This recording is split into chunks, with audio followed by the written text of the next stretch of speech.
I want to welcome Dr. Ruth Bush.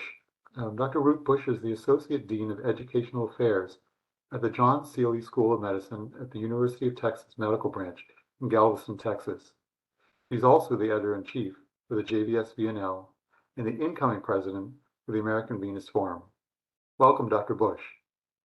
Thank you so much. I appreciate this opportunity, Dr. Hingarani. So you said for the focus for your presidency for the American Venous Forum, you want to focus on leadership. What exactly are you planning on doing? What exactly does that mean?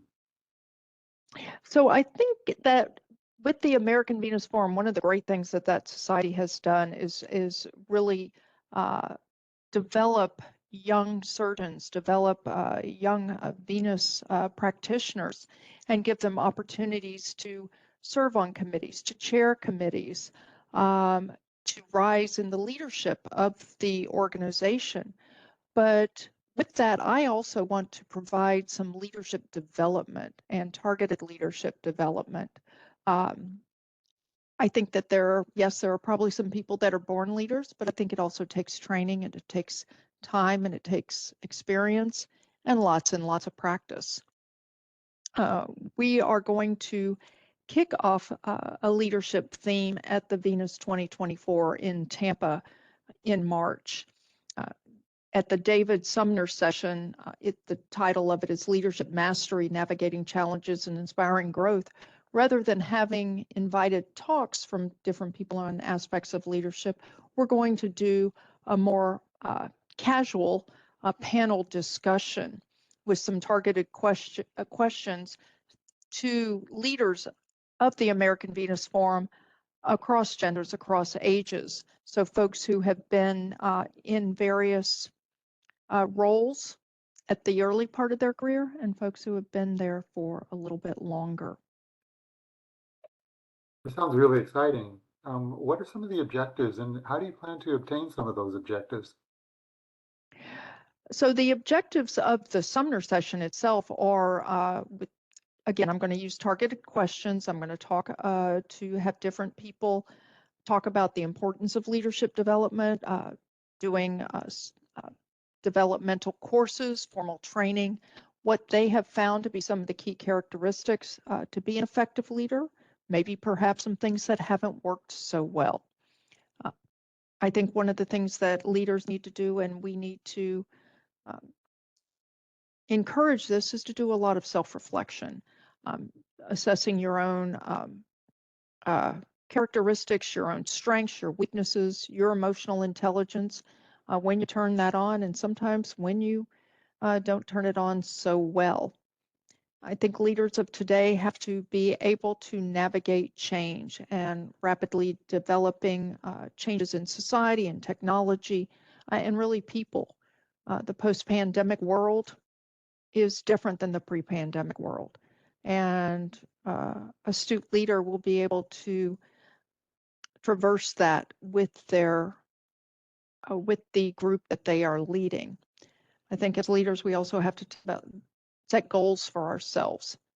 And some of that goal setting comes with reflection and sitting back and thinking, what worked, who am I influencing? Who do I want to influence? And getting feedback from other people. So those are some of the topics that we will be discussing among the panel. It is only an hour, but I hope that people do want to attend. It is on Monday of the Venous 2024. Also at that session, we will be announcing a collaboration with the SVS with their leadership development course that I believe they are now in their 5th cohort of doing. They have reserved, the SVS has reserved 2 slots for the American Venous Forum to appoint young leaders in development to that cohort. So we will be announcing the 2 fabulous people who are being chosen and have enthusiastically accepted going to the 7-month-long program that they have. Several AVF leaders have already attended that program. So it's been very well received, and we're very excited to have this opportunity to partner with them for this leadership development course. So to become a good leader, do you have to take a course like that?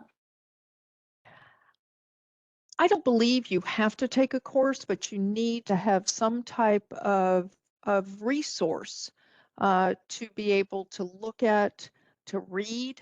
Um, if you're a video watcher, to watch, to look at what are some of the key characteristics. There's a ton of leadership books out there. There's a ton of different ways to do things. I think that you have to have something that resonates with you. I think it also helps in doing some type of formal program. You learn from other people as well. And you learn a lot from watching, and you learn a lot from sharing experiences and commonalities, different scenarios where we as surgeons, as leaders, have to lead teams, and good ways to do it, and some things that didn't work so well.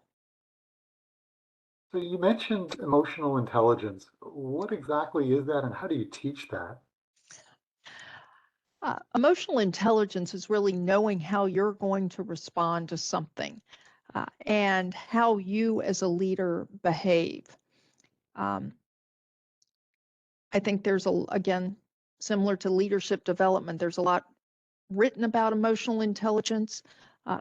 It's also learning what your responses are to different scenarios and how other people may approach them differently so that you can meet the other person or the other group where they are.